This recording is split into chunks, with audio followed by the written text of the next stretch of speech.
For today's video, we've enlisted the help of Emma Pooley, a name that will no doubt be familiar to many of you. If you don't know who she is, she has been a world champion in the time trial. She's won 4 stages of the Giro d'Italia and she's won La Flèche Wallonne.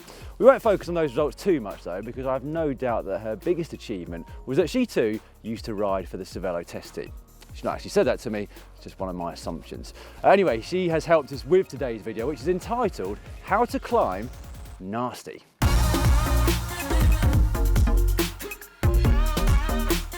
The physics of cycling uphill are clear. It's about the ratio of power to weight. Now that doesn't mean that you have to be super skinny in order to climb well. There are plenty of super strong climbers that are on the bigger side. They just put out lots of power, but that can be especially effective on shorter climbs. But when it comes to racing, or dare I say it, even just training competitively with your mates, there are a few nuances to climbing beyond simple power to weight ratio. Because riding with other people is different to solo riding, partly psychologically, but also you can do a lot of physiological damage if you work it right. You can be nice on a climb, of course you can. You could not surge or not half wheel the riders next to you, keep a nice steady power, or even ride at the front of the group to shelter others from the wind. But cycling is not always nice. In a race, for example, you don't really want to be nice. You want to hurt your opponents, you want to wear them down, and ultimately, you want to drop them. Back in the day when I was racing seriously, I'd have to do that on the climbs. So today I'm just going to show you a few of the ways that I used to use to turn on the hurt on the uphill. You could call it how to climb like a or how to climb nasty.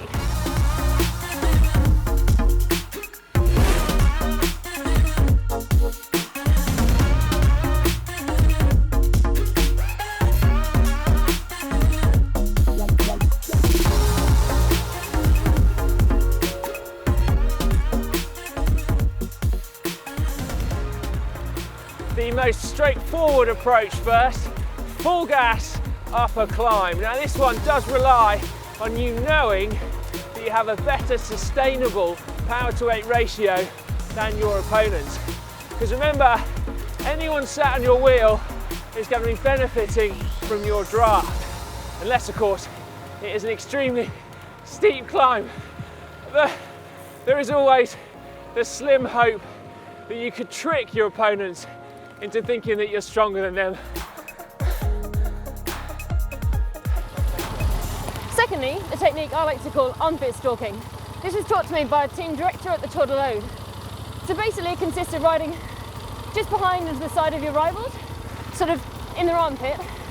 So this is good because it gives you a bit of sliding space if you're struggling to hold the pace, but it also, more importantly, is really off-putting to them to have you in their peripheral vision just when they think they're going really well. From this position, you can listen to their breathing and observe their body language so you know exactly when the best moment is to attack.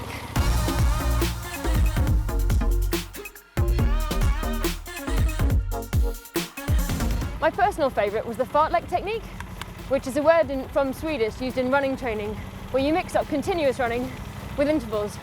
So I started using it in cycling training to make long climbs more interesting. And I found out by accident that it can really destroy other people, because a lot of cyclists can ride at a steady power for a long time, but when you add in surges, they really struggle. So what I do is ride uphill steady, not slowly, just maybe 10 to 20 watts below threshold, and every 1 to 2 minutes, I'd add in a 30 to 60 second surge, and I tried to stay seated for the surge, so it'd only be 10 to 20 watts over threshold, and I do my absolute best to make it look like I wasn't trying.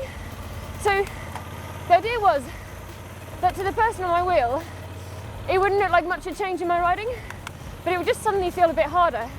Now most people can cope with a few surges, but if you can do it for a whole hour-long climb, there won't be many people who can stay with you. A word of caution though, you should definitely try to practice this in training before you implement it, because it's physically challenging in a different way to riding steady. So if you're not careful, you can end up dropping yourself, which is not really the aim. Slow and steady wins the race.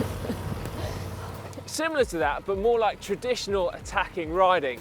You want to do a short attack, so 15 seconds for example, followed by 1 to 2 minutes of steady riding. and repeated for the duration of the whole climb. Now, the attacks need to be short and really hard. So I used to do the 15-second surges, and really the maximum power I could sustain for 15 seconds. But the important thing was that the recovery in between was steady and not really recovery at all. So one season I trained this pretty specifically, and I learned to do the attack seated, and it was a really effective technique in races. At the very least, if you work on this in your training sessions, you should see an improvement in your lactate tolerance. My last climbing tip is more of a tool for psychological warfare. This comes down to observing your rivals and listening to their breathing. When you can hear them getting really short of breath and struggling, implement the chat. This is just a seemingly trivial comment about the view, or what a nice day it is, or how much you're looking forward to coffee, or how much you like their fancy new bar tape. It doesn't really matter. How far did you have to drive this morning? Oh, really? That's annoying, especially as you forgot your pedals. Oh well. What a lovely day. It is actually really beautiful here at this time of year. If it weren't so cold, I think it'd be all right. Don't you like riding in winter? Winter. I mean, how long does it even last in the UK? It's freezing. Could really do with it warming up, because my hands are like little ice cubes. And frankly, I get chilblains these days. It's really painful. Have you ever had chilblains? Can you please stop chatting? The point is, you have to sound really relaxed, and as though you have all the energy and breath in the world for chatting. This is soul destroying for someone who's struggling on your wheel, and it can be really effective if you want to drop someone on a long climb. So just a word of warning is that you can make yourself a bit unpopular with your training buddies if you do that too much. You can. I'm starting to go off you already, if To be I'm fair, perfectly though, honest. you can bring it back quite quickly by getting a round of coffees in. So thank you, Emma, for that. Yeah, in all seriousness, thank you for all the tips today. I've learned a lot, and I'm starting to think maybe we weren't nasty enough, Simon, when we were racing. Possibly that, Dan, or possibly we just were underpowered. Yeah, as true. well. No. Yeah. Too nice. Yeah. Seriously though, which of these techniques, Emma, have you used most frequently with devastating effect during your career? Is it just brute force, number one? Well, I don't think frequently would describe my victory, sadly, but yeah, some of them are definitely more like training techniques.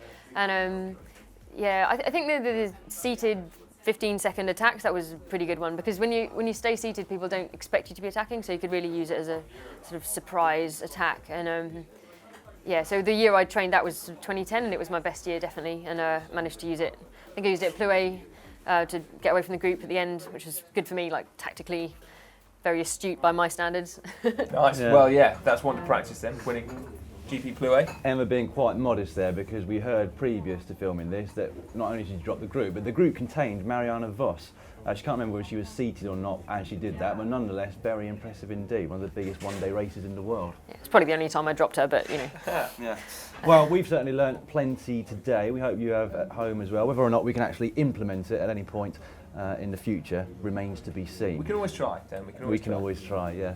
Right, we've got another video which you might well be interested in right now, because if you want to take things one step further than nasty, you might actually just want to sabotage your competitors' bikes, or just be very devious indeed. You can find that video by clicking just down here. Yeah, do also make sure you give this video a big thumbs up. Thank you to Emma again.